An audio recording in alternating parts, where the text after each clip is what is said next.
Ngila la ngakule ndawo le ekwafika izayoni zashaya khona esikhalanga ukuthi nje ekwenile manje ngihamba ngedwa la angiphethe nalutho nje isikhadlanyana bengifuna ukukhuphukela khona abelungu sebevalile labafaka igate.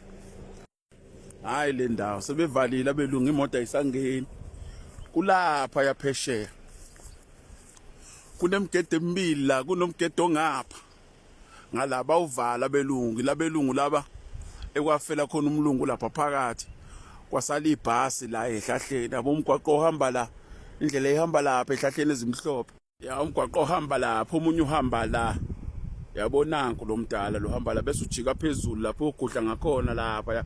ungene ehlahleni ilapha yale engiyifunayo yezayoni manje yabo makunje kuvalwe na kanje abelungu bayadubula lamabhunu